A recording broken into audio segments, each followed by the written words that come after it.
Hoje falaremos sobre a resenha crítica, um texto informativo e analítico acerca de uma obra literária, um filme, uma exposição, um show ou um artigo.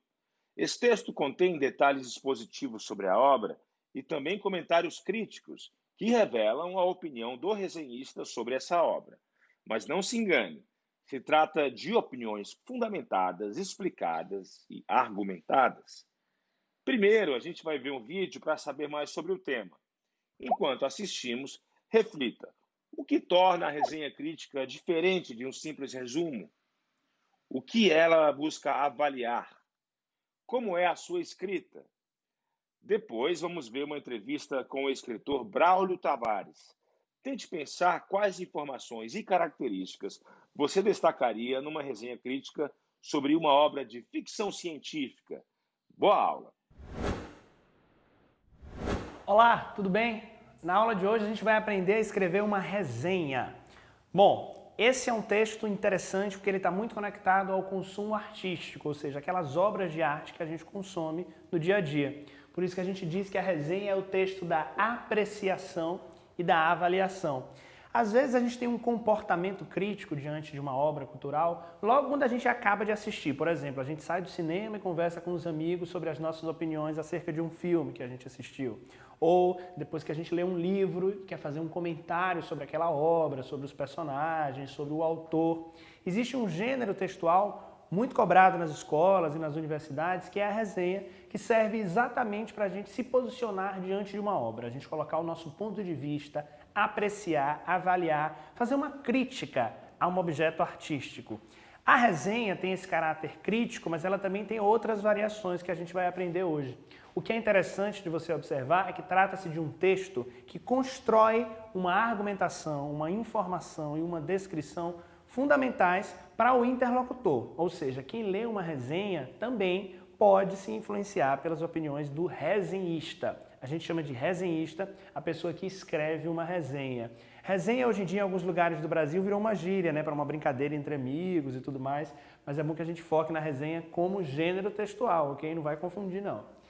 A primeira informação que eu trago sobre a resenha para você é que elas podem ser descritivas ou críticas. No caso de uma resenha descritiva, como o próprio nome sugere, trata-se de praticamente um resumo amplo, bem descritivo, bem detalhado de uma obra. Então imagine você que você acabou de ler um romance da literatura brasileira e você vai descrevê-lo, você vai fazer um resumo bem completo, informando detalhes sobre o enredo, sobre os personagens, sobre o autor, sobre a condução da narrativa, momentos importantes, momentos mais relevantes, momentos secundários, de que forma essa narrativa conduz a discussão, a temática que são apresentadas. Então, nesse caso, eu me concentro na descrição, ou seja, ela é basicamente impessoal, objetiva, direta. Eu informo questões que não mostram o meu ponto de vista, o meu posicionamento. Quando eu me coloco diante da obra com mais clareza, quando eu dou a minha opinião, eu construo uma resenha que a gente chama de resenha crítica. Então é importante a gente fazer essa distinção até quando for solicitado a fazer uma resenha. Então, escreva uma resenha do livro que nós acabamos de ler. É uma resenha descritiva ou uma resenha crítica? Porque a descritiva vai ter um caráter mais de resumo e a crítica vai ter um caráter de resumo ampliado com a expressão de uma opinião. Nesse caso, é bom sempre lembrar que textos opinativos como esse dispensam o uso de expressões como na minha opinião, eu acho que... Você não precisa colocar essas expressões, porque a gente já sabe que é a pessoa que escreveu que tem esse ponto de vista, ok? Assim como não é necessário escrever em primeira pessoa, ou seja, você não diz, gostei muito do livro que acabei de ler. Não, você vai direto à informação. Você pode colocar, por exemplo, o livro apresenta uma discussão muito importante para os adolescentes contemporâneos. A sua opinião? Claro que é a sua opinião. Você não precisa dizer, na minha opinião, o livro apresenta uma discussão importante para os adolescentes contemporâneos. Não. Dispensa o uso dessas expressões que marcam primeira pessoa. Escreva em terceira pessoa, mesmo se colocando em primeira. Ou seja, a gente sabe que é a sua opinião, mas a sua escrita tem que ser em terceira pessoa, ok? Lembre-se disso. A gente faz essa associação entre arte e jornalismo porque as obras de arte são muito avaliadas nos meios de comunicação e por jornalistas. Existem jornalistas que se especializam na análise de produtos artísticos. Por isso que em algumas revistas, jornais, sites, a gente encontra algumas colunas, algumas seções específicas nas quais esses jornalistas expõem o ponto de vista sobre algumas obras. Uma série que acabou de ser lançada, um filme, o primeiro capítulo de uma novela, um disco, um show, todos esses objetos artísticos podem ser utilizados como motivo, como justificativa para a escrita de uma resenha. Então, o jornalista, ele se especializa muitas vezes, discute, aprende e começa a escrever. E o domínio jornalístico, o campo jornalístico, os meios de comunicação, são espaços nos quais as resenhas comumente circulam. Por isso que a gente faz essa associação. E com a arte, porque o objeto quase sempre de uma resenha é um objeto artístico. Então, há essa conexão. Muitas vezes é um especialista dentro de uma determinada arte, por exemplo, um cineasta ou alguém que estuda cinema, um crítico de cinema, ele é convidado a escrever para um meio de comunicação, ou ele tem o seu próprio blog, o seu site, por meio do qual ele também escreve as suas opiniões sobre os objetos artísticos. Uma outra característica que a gente tem que lembrar é quais são os objetos. Quando alguém disser assim, qual é o objeto da sua resenha? A pessoa está te perguntando sobre o que você está escrevendo. Essa resenha é sobre qual objeto artístico. Esses objetos podem ser livros, podem ser filmes, podem ser shows. Gosto muito de lembrar dessa ideia do filme, porque quase todo mundo é um resenhista de cinema quando sai da sessão e começa a fazer comentários. A partir do momento que você tem uma experiência, você tem um hábito de assistir determinada obra artística, você começa a adquirir, de alguma forma, uma experiência dentro desse contexto. Então, por exemplo, se você vê muitas séries, você começa a reconhecer padrões, você começa a reconhecer temáticas, roteiristas, diretores. Aos poucos, se você se especializa, se você estuda essa área, você acaba começando a se tornar, por que não, um especialista nisso. Os especialistas são convidados a falar sobre essas obras. E é importante que você lembre disso, porque a qualidade da resenha vai variar muito, especialmente a resenha que é publicada nos meios de comunicação. É importante você saber quem escreveu aquele texto, qual é o repertório cultural daquela pessoa para falar sobre aquele objeto artístico. Agora, é claro que nesse caso eu estou falando de resenhas que são publicadas nos veículos de comunicação.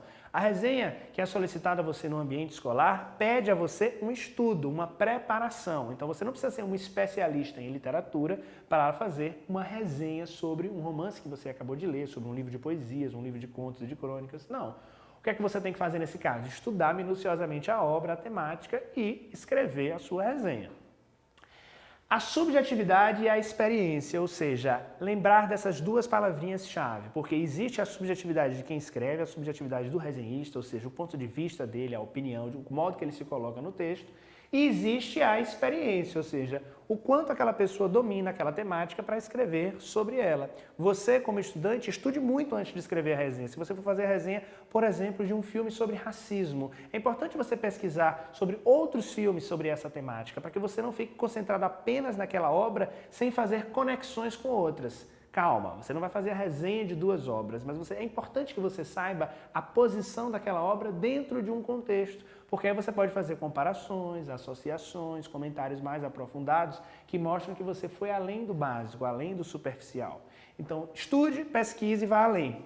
Pense sempre na influência que você vai exercer sobre o outro. Se você lê a resenha de um filme antes de ir assistir a um filme no cinema, por exemplo, pode ser que você mude de ideia. Pode ser que você já vá influenciado a não gostar ou a gostar demais do filme. Por isso que muitas pessoas preferem ler as resenhas depois de terem assistido a um filme, por exemplo, de ter lido um livro, porque senão essa influência pode prejudicar o seu posicionamento diante da obra. O quanto o outro é experiente, o quanto o outro ele se coloca diante da obra, pode influenciar muito o nosso ponto de vista.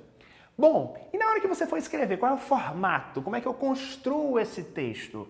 Bom, está na hora de a gente aprender então passo a passo da escrita de uma resenha. A primeira coisa que você faz logo no primeiro parágrafo da sua resenha é apresentar o autor. Então, faça uma pesquisa sobre quem é o autor daquela obra, quem é o diretor, quem é o roteirista, quem é o escritor, quem é o pintor, quem é o músico. Faça uma pesquisa básica, apresente algumas informações biográficas e profissionais que são relevantes para o seu leitor. Cuidado, não começa a fazer uma biografia do autor do livro também não, hein? Porque a gente sabe que os livros são objetos muito comuns de escrita de uma resenha. Não, não é para fazer isso. É para você dar uma apresentação geral sobre aquela pessoa. Quem é esse escritor? Qual a importância dele? Por que ele escreveu esse livro? Então, apresente algumas informações biográficas logo no começo. A depender de onde você esteja escrevendo essa resenha, muitas vezes você vai poder apresentar um título criativo, né? Um título que já mostra um pouco o seu ponto de vista. Então, o título tem que ser um título sugestivo, nada muito grande, que ocupe muito espaço. A depender do formato também, caso o seu professor peça um formato mais rígido, mais rigoroso, ele pode pedir que você apresente em cima as referências bibliográficas dessa obra. Isso pode acontecer. Então é sempre bom checar qual é a exigência do professor, do contexto que você está escrevendo. Nos textos que são publicados nos meios de comunicação, logo após o título, a gente já vê o parágrafo de apresentação do autor. Logo em seguida vem um parágrafo para descrever a obra, e aí, de fato, você faz uma descrição geral. Você apresenta informações gerais sobre o livro, sobre o filme, sobre a novela. Não precisa apresentar ainda tantos detalhes. Isso aqui geralmente vai ocupar um parágrafo mesmo, no máximo 2, a depender da extensão da sua resenha. É quando você faz a apresentação dos pontos gerais. Esse momento já é um momento onde você começa a se colocar, porque na descrição você já usa alguns adjetivos muitas vezes, a não ser que você faça meramente descritiva. Se for uma exigência de ser o mais impessoal possível. Mas no caso da resenha crítica, quando você começa a descrever, você já começa a usar um adjetivo, começa a usar uma palavrinha ou outra que já mostra um pouco da sua opinião. Em seguida, começa de fato a maior parte da resenha, que é a análise de trechos importantes. Essa análise é acompanhada de alguns resumos. Então você pode contar um trecho do enredo de um romance, por exemplo, e nesse trecho, sobre esse trecho, colocar o seu ponto de vista. Explicar, por exemplo, por que você acha que a relação entre os personagens não funciona, por que funciona. Ou no caso de um filme, explicar por que você acha que determinado ator, determinada atriz não funcionaram representando aquele personagem. Então, nesse momento você se posiciona, é um trecho analítico, opinativo. Lembra sempre que é o trecho, é o momento que você começa de fato também a mergulhar na apreciação e na avaliação da obra. Você está avaliando, você está se colocando diante daquele produto.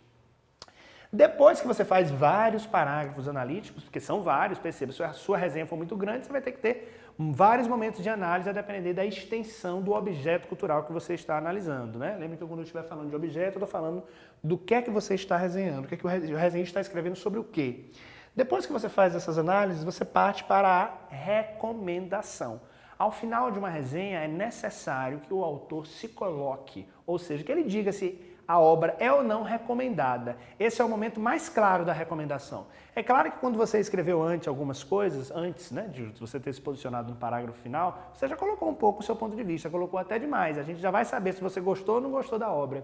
Mas no final, para fechar, para fazer de fato esse desenlace do texto, essa conclusão do texto, você de fato recomenda ou não. E diz para quem você recomenda. Por exemplo, você pode fazer uma crítica, ser bastante crítico, criterioso, e quando eu digo fazer uma crítica, não é só falar mal, hein, galera?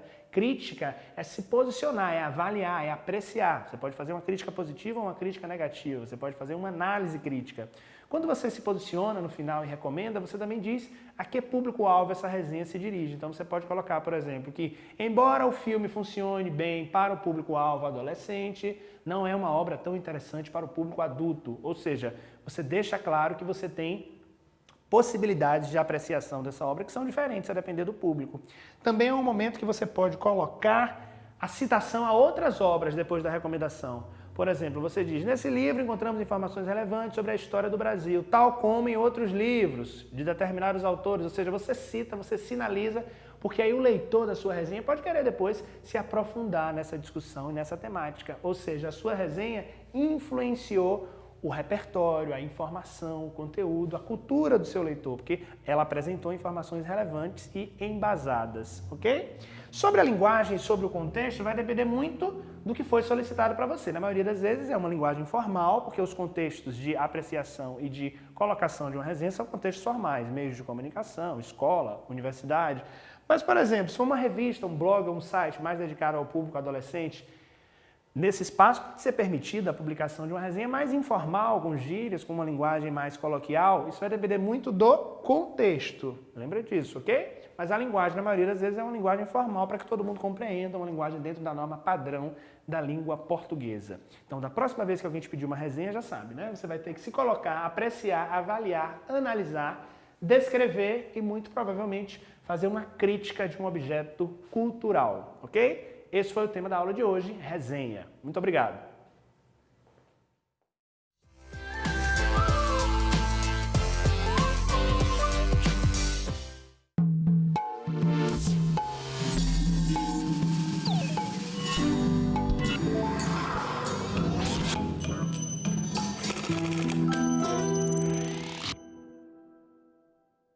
Criaturas extraordinárias, civilizações de outras galáxias, androides, viajantes no tempo. Esses são alguns dos personagens de um gênero que transforma o improvável em algo possível. É a ficção científica. E para falar desse assunto com a gente, hoje está aqui o escritor, tradutor, roteirista, Braulio Tavares. Querido, aí, Rafael, obrigado pela presença. Vamos falar de ficção científica, eu sei que é um dos gêneros pelos quais você é apaixonado, mas antes eu queria entender um pouco como é ser esse escritor multitarefa, né? Um cara que no ramo literário faz poesia, canção, romance, conto. Como é que os leitores te identificam, ou seja, por ser essa pessoa que faz de tudo, e como você mesmo se identifica? Eu identifico no sentido de que eu trabalho com a palavra. Eu sou um operário da palavra, um profissional da palavra. Então, gosto de escrever, tenho uma certa facilidade para escrever. Escrevo desde pequeno, sou de uma família de pessoas que liam, escreviam. Meu pai, meus tios, meu avô, minha irmã mais velha. Então, havia uma coisa de família dentro disso. E, para mim, não faz muita diferença estar escrevendo um artigo de jornal, um conto, um roteiro de cinema ou de TV, uma letra de música, um poema. Para mim, é a arte da escrita. E como você começou, então, a escrever? Como você percebeu que a palavra era algo importante para você? Leituras desde pequeno, por causa da poesia família. Principalmente. Meu pai era jornalista e meu pai escrevia sonetos e gostava de recitar e de decorar sonetos. Eu sei sonetos de Olavo Bilac e Augusto dos Anjos desde 10 anos de idade. Então, isso era um exercício muito bom. E não te traumatizou, saber desde 10 anos? Não, de jeito nenhum. Isso é uma coisa ótima, que, inclusive, ser capaz de memorizar sonetos ajuda você depois, na escola, na faculdade, a ser capaz de memorizar outras coisas. Você desenvolve técnicas próprias para memorizar textos. E eu desenvolvi isso. Hoje eu já estou mais velho, não tenho a memória que eu tinha aos 20, aos 30 anos. Mas você desenvolve técnicas. E isso dá uma familiaridade muito grande com a palavra. Eu sou capaz, muitas vezes, de pegar um livro que eu li 30, 40 anos atrás e quando eu começo a ler um parágrafo, eu lembro exatamente a frase, como vai terminar. Quando puxa, vem tudo junto. Entende? Isso é uma coisa boa. E o fato de que eu sempre li esse gênero policial, ficção científica, terror, aventuras, eu li muito isso com 10, 11, 12 anos de idade. Mas você se dedica a pesquisar dois gêneros bem diferentes, né? Que é a ficção científica e também uma literatura de cordel. Você vê algum ponto em comum entre os dois ou... O ponto em comum é a minha infância, porque eram duas coisas que eu li quando era garoto. Eu só pesquiso o que eu gosto. Eu só pesquiso o que me interessa. Então, eu leio muito sobre cinema porque alguém está me pagando, eu tenho uma bolsa para estudar. Não, porque eu gosto de cinema. Eu gosto de estudar a obra dos meus cineastas preferidos e assim por diante. Eu comecei a pesquisar ficção científica não porque havia um interesse, é porque eu achava que eu era o único leitor de ficção científica no Brasil inteiro.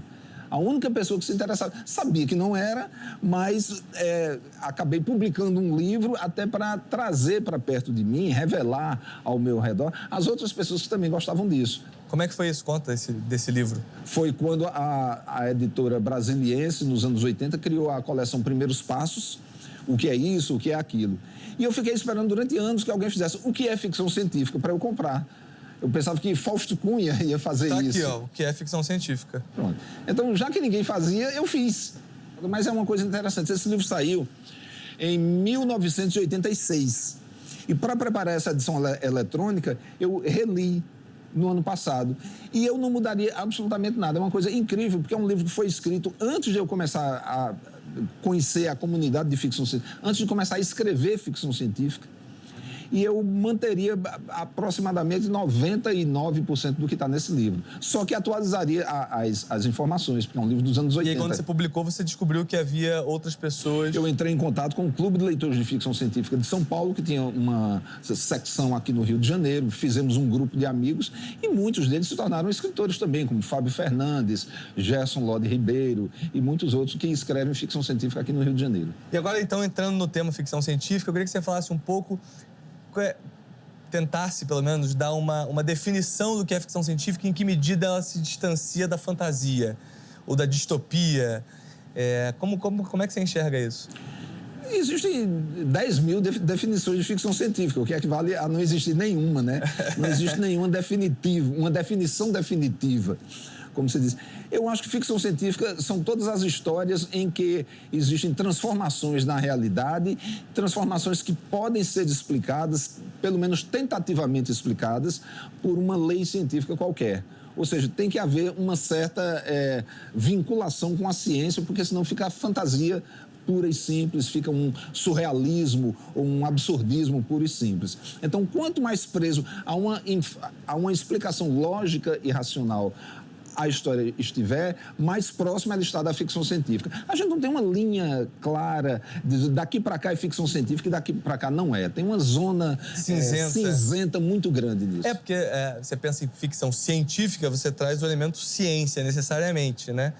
E você pode ter ficção científica, às vezes, sem elementos de ciência tão fortes. Pode ser. Trazendo só questões, digamos, futuristas. Eu acho até o termo ficção científica é muito questionado. O Robert Heinlein, que foi um dos grandes escritores americanos, ele tentou substituir por ficção especulativa, que é muito mais descritivo, eu acho. Quer dizer, abre muito mais o campo, tirando um pouco da ciência e botando para a especulação. Você especula como será o futuro, como serão outros planetas, como será uma raça de alienígenas. Essas são especulações. Fica muito melhor. O termo em alemão, que eu não me arrisco a pronunciar, equivale a narrativas científico-fantásticas, que eu acho muito melhor do que ficção científica, porque coloca o elemento fantástico, que para mim é essencial. Para mim, a ficção científica é necessariamente um segmento da literatura fantástica, que é uma coisa mais ampla. Entendi. A fantástica está acima e aí você tem a fantástica sobrenatural ou imaginária e tem uma fatia daquela pizza que são histórias que podem ser explicadas cientificamente. Isso seria a ficção científica. E a ficção científica faz parte de um rol de literatura de gênero, né? Que é o policial, o terror, e aí tem a ficção científica e a fantasia. Como é que você enxerga a repercussão crítica, né? Porque, em geral, a literatura de gênero, ela é mal encarada, assim, os críticos não se importam muito com ela como se fosse algo menor, né? Como é que você enxerga isso? Eu acho que acontece, isso não é só no Brasil, é nos Estados Unidos, na Europa, em todo lugar. A crítica literária, ela é muito fechada no chamado corpus literário vigente, o cânone literário, que a academia estuda, a universidade estuda, e os críticos de jornais e de revistas literárias estudam também. Esse corpus literário é muito grande, é muito denso. Então, o crítico não tem tempo para se dedicar, para conhecer os gêneros populares. Então, para mim, o grande problema que existe com relação da crítica com a ficção científica não é preconceito. É desconhecimento absoluto. Ignorância. Porque eles não leram. E a ficção científica é um universo literário muito grande e muito variado. Então, às vezes, o sujeito lê meia dúzia de livros e acha que aquilo ali já é uma amostragem suficiente para que ele possa teorizar, generalizar sobre o gênero. E isso é insuficiente. É porque a minha impressão é de que a ficção científica ela é um gênero que é um prato cheio para você falar de aspectos da nossa realidade, né? Por exemplo, agora a gente está tendo essa onda de livros de ficção científica que estão sendo adaptados para séries de televisão, né? E, na verdade, nada mais são do que ilustrações da nossa sociedade, questões políticas, né? Enfim, você pega aquele do Philip K. Dick, como é que é? O Senhor do Castelo... O Homem do Castelo Alto. Castelo Alto. Né? Que você fala de sociedade. Você pode fazer ficção científica trazendo questões pertinentes, né? Qualquer coisa que faça parte da vida humana pode ser discutida pela ficção científica. Pode ser enfocada pela ficção científica. As pessoas têm uma história, eu vejo muito isso falando com meus amigos, eles dizem assim, mas esse livro não tem espaçonave, não tem extraterrestre, não é ficção científica. É uma visão muito limitada, entende? As pessoas, quando pensam em ficção científica, na verdade, elas estão pensando em space opera, que são aquelas histórias de naves espaciais, tipo Guerras nas Estrelas. É um subgênero da ficção científica. Quais são os outros? Tem mais, né? Você tem dezenas. Steampunk não, é fantasia. Steampunk é fantasia, né? Steampunk tem um pouco de ficção científica também. O que são os livros steampunk? São as histórias que se passam geralmente no século XIX, quando a grande força motriz, olha a ciência, entrando assim, era o vapor, e com o surgimento da eletricidade. São dois fatores científicos, ou seja, a energia a vapor e depois surgindo a energia elétrica. Então, só o fato de essas civilizações imaginárias serem baseadas no vapor e no começo da eletricidade já dão um caráter científico, tecnológico a essas histórias, entende? E é um subgênero interessante, porque a ficção científica que a gente geralmente projeta no futuro, esse pessoal do steampunk projeta no passado. E isso é ótimo, porque no passado justamente você tem H.G. Wells, você tem Júlio Verne, você tem Conan Doyle, você tem um monte de grandes precursores da ficção científica que escreveram no século XIX. Então, quem leu esses caras, como eu li, você provavelmente leu na infância, diz assim, como é legal poder escrever uma ficção científica que não tem que ser no futuro, que possa ser em 1800 e tanto. O cara pegou um Zeppelin, chegou na floresta amazônica, descobriu um dinossauro e assim por diante. Hoje a gente vive num momento em que a tecnologia de hoje pode se tornar obsoleta em menos de um ano. Como escrever ficção científica nesse cenário? Vamos ver. Existe uma brincadeira que eles falam em inglês, que um autor norte-americano chamado Frederick Poe fala The Way the Future Was, né? Quer dizer, como a gente escrevia ficção científica na década de 1950, em 1960 já é completamente obsoleto, porque ninguém previu computadores digitais, ninguém previu que nós teríamos redes sociais, nós teríamos telefonia celular, né? E essas coisas todas. Então, quando você escreve num near future, você pode ser sobrepujado pelo avanço científico da vida real muito rapidamente. Agora, se você também escreve um far future, a tua narrativa se passa daqui a 1 milhão de anos, você tem um certo conforto, que você não vai ser ultrapassado pelo que está acontecendo daqui a 10 anos. Mas, de repente, você corre um risco diferente, você corre um risco de narrar uma sociedade não vou nem falar 1 milhão de anos, mas uma sociedade que se passa daqui a 300 anos e que você, por não saber extrapolar direito, você criou uma sociedade muitíssimo parecida com a nossa, só que tem viagens espaciais para outros planetas no sistema solar, ou que tem uma comunicação mais instantânea ainda do que nós temos hoje, mas que todas as outras práticas sociais, todos os nossos modismos vão estar ali presentes da mesma forma. São como aquelas histórias de ficção científica que se passam no século XXI, que foram escritas na década de 40, e que os norte-americanos usavam chapéu, como se usavam na década de 40. Atualmente, pouquíssimos norte-americanos usam chapéu. Então, são coisas desse gênero. Braulio, como é que você encara, estudando tanto ficção científica, escrever ficção científica? Eu imagino que seja razoavelmente difícil, porque você sabe tudo que o antecede, né? E, ao mesmo tempo, a gente vive nesse mundo em que tudo muda muito rápido. Como é que é esse seu processo criativo para escrever ficção científica? Em primeiro lugar, eu não tenho uma formação científica, minha formação é literária. Então, o meu primeiro impulso como escritor é ter uma ideia legal para uma história legal. E o aspecto científico, para mim, é irrelevante.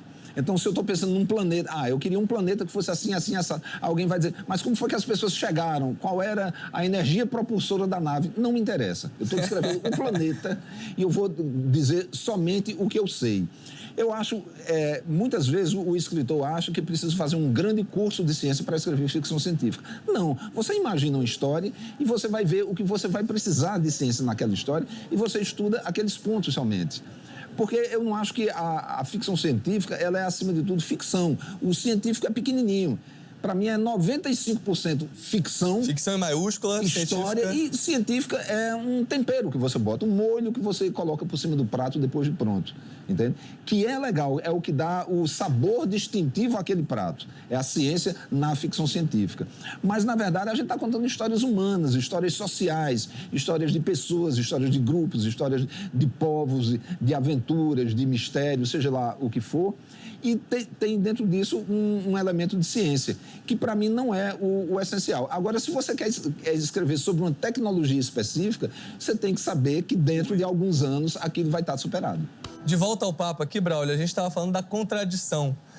Tem várias histórias ótimas de justamente o sujeito, o escritor, criar um universo e esse universo ter contradições. Você mesmo já me contou uma história uma vez de um cara que foi no set de filmagem. Como é que é isso? Era um escritor inglês, se eu não me engano, que ele escreveu um romance que havia uma crise o petróleo acabava e décadas depois a humanidade estava substituindo as fontes de energia, mas não existia mais petróleo. E ele adaptaram o romance dele e ele foi ver um dia a filmagem, o diretor estava andando com ele no set e disse, você vai ver um dia de filmagem nosso. Ele disse, qual é a cena? Ele disse, é aquela cena que teve um tiroteio e estão levando os cadáveres para fora. Aí ele foi ver a cena. Então ele viu que estavam levando os cadáveres para fora em sacos plásticos. Aí ele perguntou para o diretor e disse, mas por que sacos plásticos? O cara disse, para levar os cadáveres e colocar dentro do carro. Ele disse, mas o petróleo não acabou? Esse plástico vem de onde? Aí o diretor bateu com a mão na testa e disse, é mesmo, né? Ele disse, claro, o plástico é um derivado do petróleo. Se na história que a gente está contando, o petróleo acabou há mais de 50 anos, de onde é que está vindo esse plástico? Aí o diretor, pois é, né, rapaz? Esse tipo de contradição acontece muito com quem começa a escrever ficção científica e não está acostumado a pensar até o fim em todas as consequências de uma premissa, de uma colocação qualquer que faz. Isso, para mim, caracteriza muito, esse rigor caracteriza muito mais a ficção científica, de você pensar todas as consequências possíveis de um fato, do que, sei lá, entender de física, entender de astronomia, entender de física quântica, ou dessas coisas, entende? É o rigor de saber todas as consequências de uma premissa. Isso é uma coisa interessante, porque no folhetim do século XIX, eu lia muito o folhetim chamado Rocambole, que é do Ponson du Terreiro, que era um folhetinista do século XIX, 1860, 1870. Então, nessa época, eles tinham uma coisa que... tem uma cena que eles pegam um cadáver, o cara que foi assassinado, abrem os olhos do cara, botam, acho que é atropina, que aumenta assim, e fotografam a retina do cara. A última coisa que ele viu. Tinha a crença de que a última imagem ficava gravada na retina do cadáver. Tinha o rosto do assassino. Então, e eu queria que você falasse um pouco como é que você enxerga a ficção científica brasileira, ou seja, há aspectos que tornam ela específica, ou seja, como você enxerga a situação hoje no Brasil de escritores dedicados ao gênero? Um dos traços distintivos da ficção científica brasileira, tem vários escritores que trabalham com isso, é o chamado espaço selvagem. Para esses escritores, o Brasil é um espaço selvagem onde você encontra desde extraterrestres até atlantes, descendentes dos incas, dos maias e dos astecas, que têm civilizações perdidas dentro da jungle, dentro do cerrado, dentro do sertão e assim por diante. E essas obras estão publicadas? Essas obras são todas. É a obra de Jerônimo Monteiro. Alguns autores para o nosso espectador buscar. Jerônimo Monteiro tem a Cidade Perdida, que é a história justamente de uma expedição que vai na mata, no interior do Mato Grosso, para descobrir uma cidade perdida. A Filha do Inca, do Menotti Del Picchia, que é um livro de 1930. Os caras chegam lá e tem os descendentes dos Incas com uma cidade futurista cercada por um campo de força. Entende? Isso é um romance brasileiro de 1930. Ou seja, tudo isso foi imaginado por nossos escritores. Agora, o que não havia era público leitor com poder aquisitivo e editoras com grande alcance no território nacional que transformassem isso numa literatura popular, como foi feito nos Estados Unidos. Que é o mesmo caso até do policial, que também lá nos Estados Unidos é muito popular, aqui é bem menos popular. Exato. A ficção científica, eu acho que ainda é pior a situação, me parece. O público leitor no Brasil é uma pirâmide sem base. Só tem aqueles pouquinhos os dois pedacinhos de cima.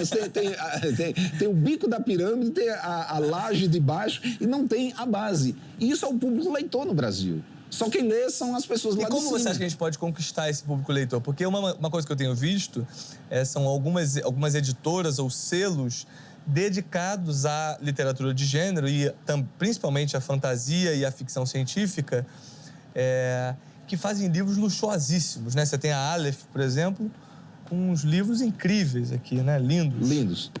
Capa dura, né? Pegando clássicos e trazendo de volta.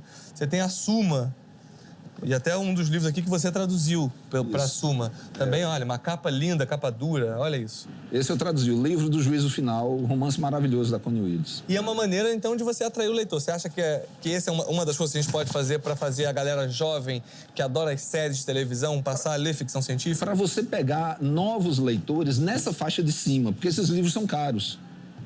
Entende? São livros de 60, 70, 80 reais. Esse livro é caro. A base da pirâmide não compra. Mas também se fosse de graça, eu não sei se leria. Será que leria? Leria, bom, nós somos cariocas, né? Então a gente está acostumado com a feirinha do livro, que está sempre na Cinelândia, na Praça General Osório, no Largo do Machado. Aquelas barraquinhas todas vendendo livros com 20% de abatimento. Então, quando eu chego naquela fileira da feirinha de livros, sempre tem uma multidão em volta de uma barraca. É a barraca de livros a R$1. Exatamente. O brasileiro lê, agora o brasileiro pode pagar R$1 por um livro. A maioria dos brasileiros pode pagar R$1. Por que é que a literatura de cordel vende tanto? Porque um cordel é R$1. Que interessante. Então a pessoa pode comprar um folheto de cordel, pode comprar um livro desse depois de estar muito amassado, lido, riscado, rasgado, aí vai vender na banca de R$1. Aí o cara compra e vai ler Eu Sou a Lenda do Matheson, que é um livro maravilhoso. Então, se o livro fosse barato, o brasileiro leria.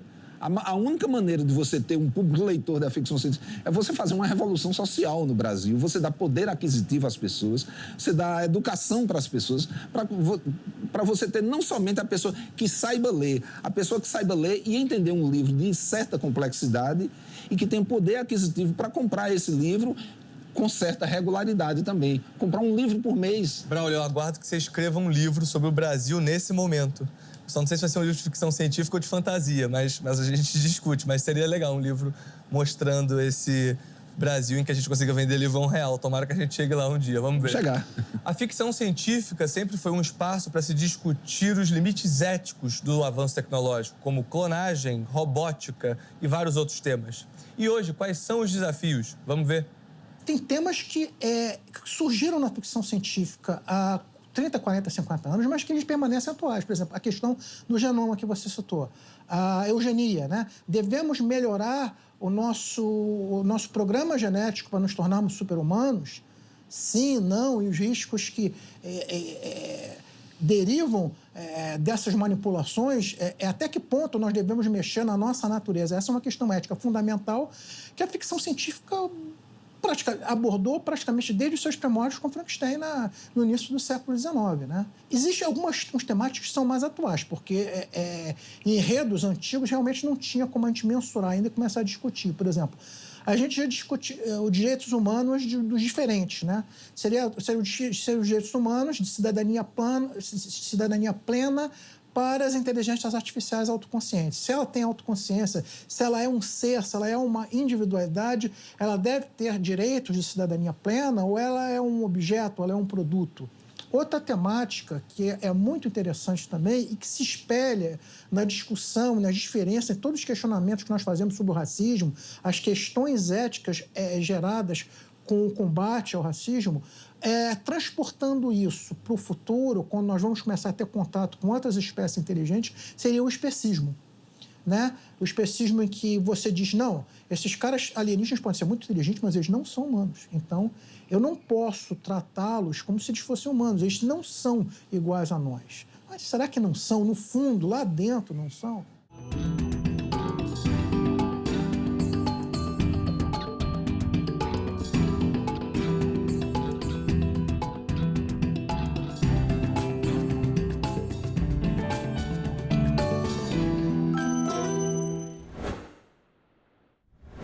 Agora que você já sabe um pouco mais sobre o que é uma resenha crítica, é hora de escolher um filme ou livro e colocar em prática os seus novos aprendizados.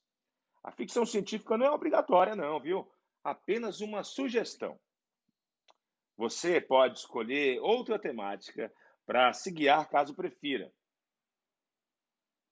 O que importa é tentar analisar a obra artística ou literária que você escolher por meio de uma resenha crítica. Pronto para fazer essa produção? Sobre a estrutura de uma resenha crítica, você precisa saber que as resenhas são textos baseados necessariamente em alguma obra. Elas misturam informação e opinião sobre a obra. O resenhista sempre destaca aspectos da obra para dar sustentação à sua análise. Numa resenha, você deve colocar um título que indique a obra comentada, uma apresentação da obra contendo nome da obra, nome do autor ou diretor, lugar em que essa obra foi publicada, tema da obra, sua opinião de resenhista sobre a obra, argumentos que justifiquem sua opinião citando trechos da própria obra e uma conclusão indicando por que o leitor deveria ou não assistir ou ler a obra. Se quiser saber mais, Basta apontar a câmera do celular para o QR Code que aparece aqui na tela e até a próxima!